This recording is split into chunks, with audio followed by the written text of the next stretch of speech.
Hello BookTube, welcome back to my channel. My name is Dennis and you're watching The Intellectual Reads.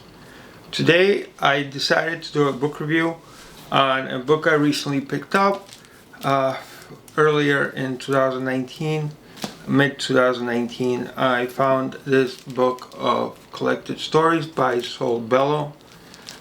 It was in the first edition for $8, so I thought I'd pick it up.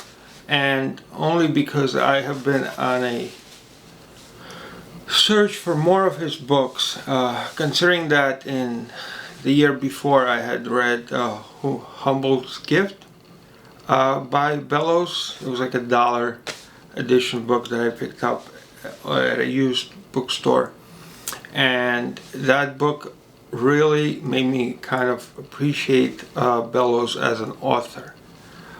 So after finishing that book, I wanted to acquire more of his books because I knew that in my lifetime I would like to read a lot of him. So this is one of those books that I acquired, and I decided to give it a go about a month ago because it was almost 12 months since I had read Humble's Gift, and I wanted to kind of refresh myself with this author that I have been acquiring many books of. The goal of this video is to share the newfound passion I have for Saul Bellows and to reflect on reading this book, which is a rather lengthy book.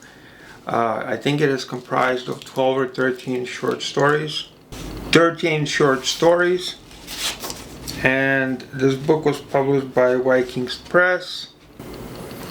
First published in 2001 by Viking Press, a member of Penguin Putnam Incorporated. So this book was published in 2001 at the time that Saul Bellows was still alive. And I am grateful that he was alive during this publishing because there's a afterword by him when you get to the end of the book, and I think that afterword in itself sheds a lot of light on him and makes these stories that much more powerful. To me, these aren't really short stories. In a sense, they're more like collected works of character development. They are more like as if Saul Bellows had a character that just had to come out of him, and he started kind of putting this character in situations that would define who this character was and give examples of his behavior to demonstrate the characteristics of him. Here Bellows kind of infuses these characters and puts them on paper as they come out of him. And then he kind of stumbles into a plot line through the development of these characters and the situations to demonstrate their makeup. And while I enjoyed these characters, I found that having read these short stories in subsequent order over a short period of time, the characters started to portray similar traits. They kind of started to become very predictable as you opened to the next story, meaning that you kind of, as you got past like half the stories, you already knew what kind of characters take place in Saul Bellows' work, and it would be very repetitious. For example, many of the men in these stories are well-learned men of high education with very kind of studious and research-filled lives. Many of these men are men of facts, either men who read a lot of books, mathematicians, politicians. So we have kind of that male figure that is present throughout all of these stories. A lot of them are also Jewish, and I found a lot of terms here and a lot of discussion about family life resonate as the Jewish family life. And I think that is why all the women in his works become stereotypes in the fact of their looks. They're all rather plump. They have, a vivacious figure. And I couldn't understand why Saul Bellows would do this. For example, I read on a few Goodreads reviews that he was sexist, and therefore that is why he had, women who were overweight as his characters. But I think that statements such as those couldn't be farther off the mark than they are, because to me a lot of these women are written about very passionately, and the passion that comes through from Bellows gives these women strength to fight through very hard situations that he puts them in.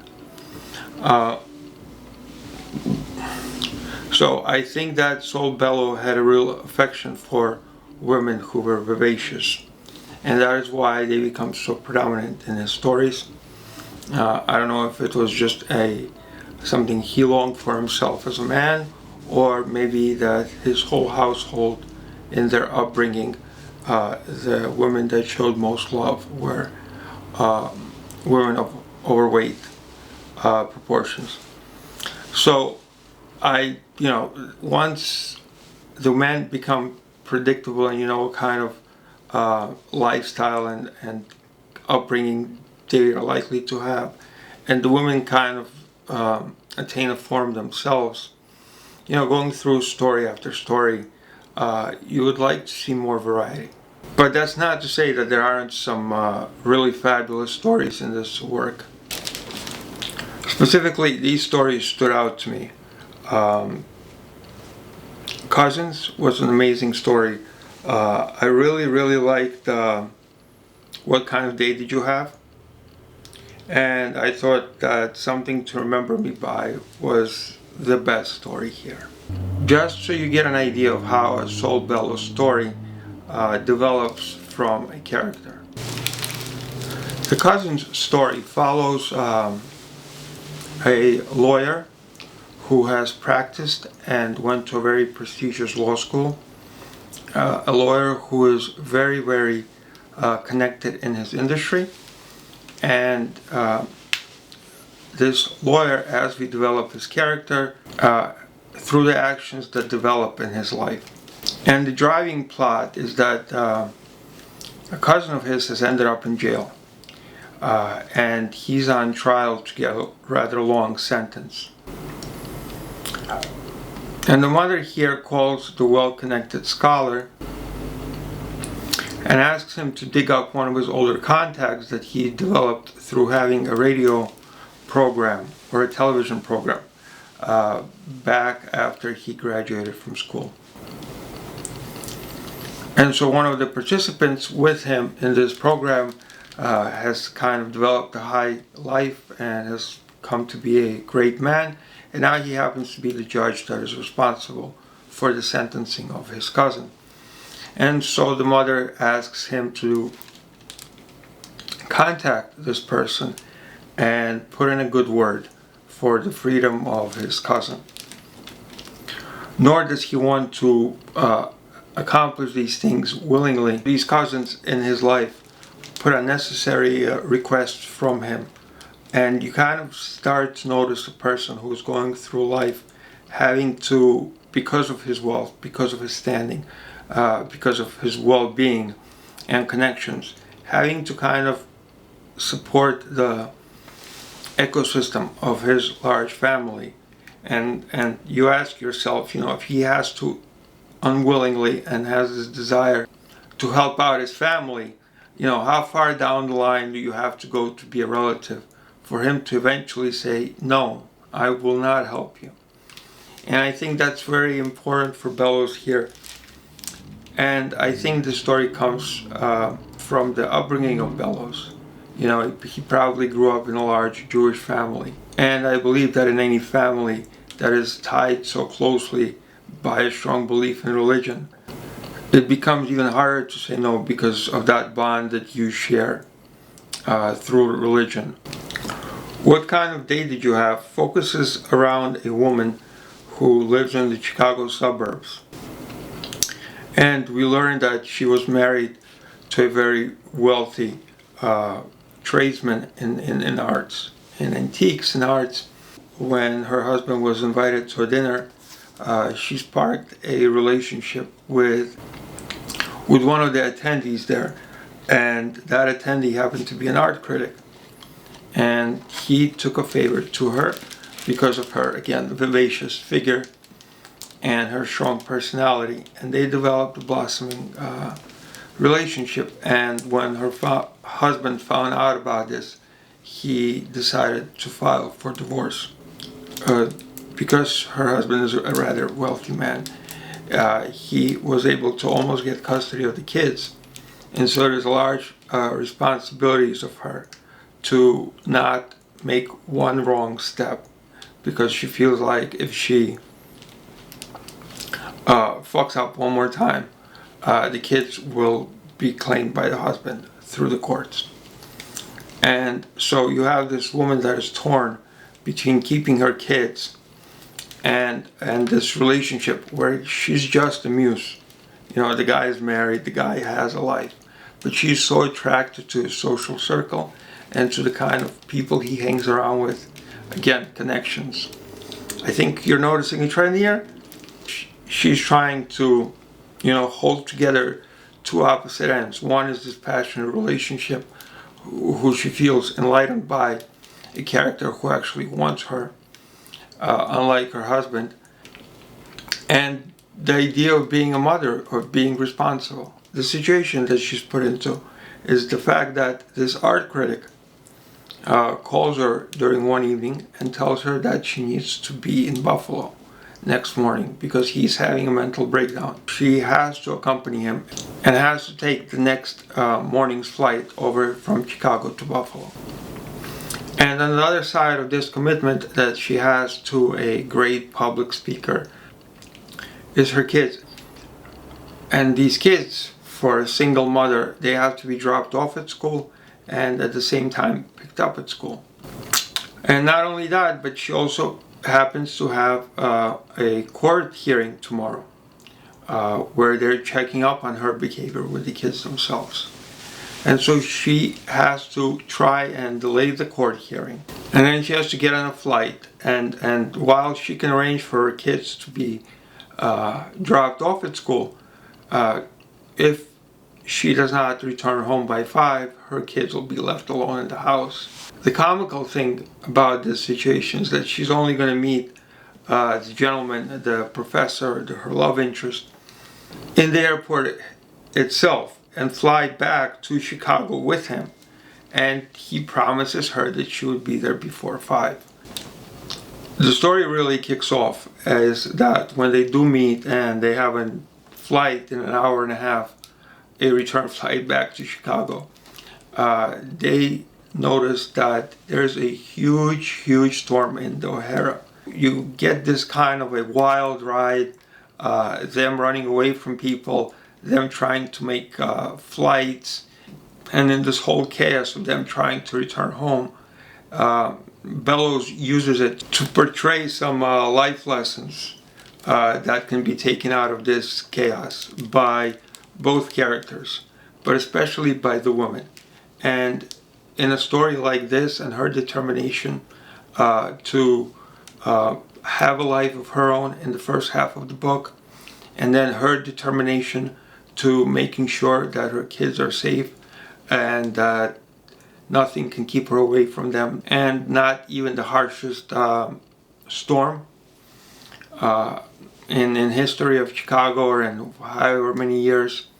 And you kind of get these two dichotomies of a woman being split up by a life of hardship. The final story that I enjoyed was Something to Remember Me By. And this story is, I would say, very different from all the other stories. And here we have a boy. This goes back in time to the 1930s in Chicago, I believe. This boy is a very smart man. He goes to school, he gets good grades, and in the meantime he also has a newfound job where he delivers flowers for a florist, and he gets paid 50 cents.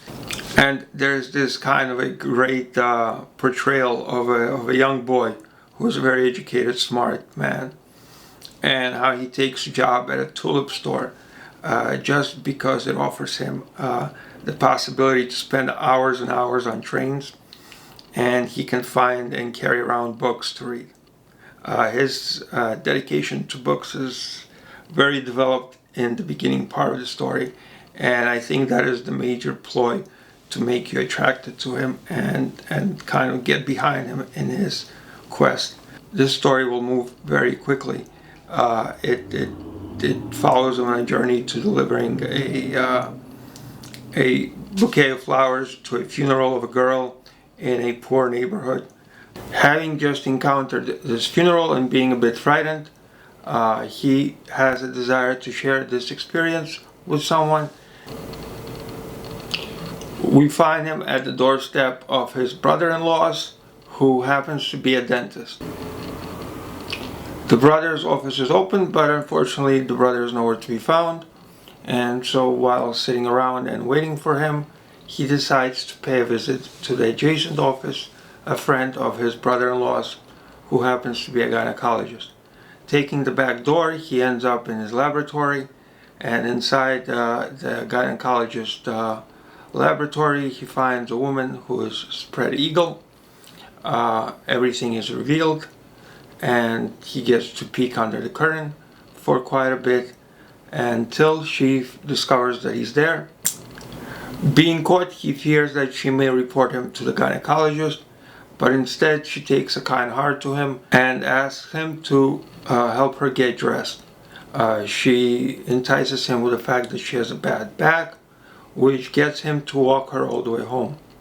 And here we encounter Bellows giving us a very dark but beautiful description of what a whorehouse looks like. When they finally make it to her room, she tells him to get on the bed naked, undress, and that she will go to the bathroom to freshen up. Once some time passes, she opens the bathroom door, comes out, picks up all his clothes, throws them outside the window, and runs away. So we find this intelligent youth who is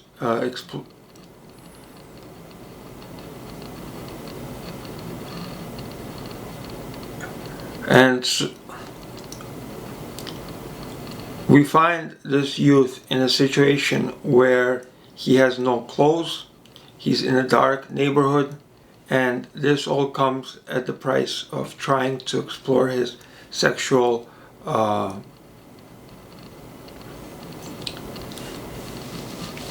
and this comes in the way of a youth, and this comes at a price of trying to explore your sexual passions and this comes at the price of our character trying to explore his sexual desires that are all new to him. So no clothes, a dark neighborhood, inside a whorehouse. He has to wait. He is forced to wait. He is forced to make his way back home to a household with a grieving father and a dying mother. And on this adventure,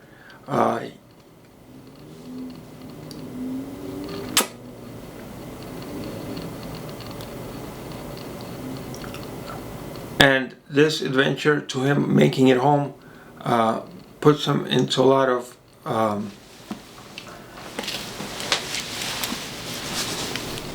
we find this youth in a situation where he has no clothes, he's in a dark neighborhood, and this comes at the price of our character trying to explore his sexual desires that are all new to him.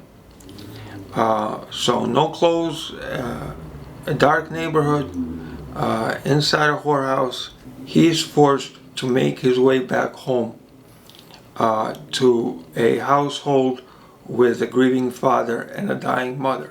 this quest to making it back home puts him in contact with a lot of different adults that poke fun at him, and the beauty of the story shines in the fact that this kid, no matter how rough his life is, and no matter what horrible situation that awaits him at home, amid all these horrors, still is able to show a heart when he finally ends up taking a drunk man home and cooking dinner for his two girls before making it home at night.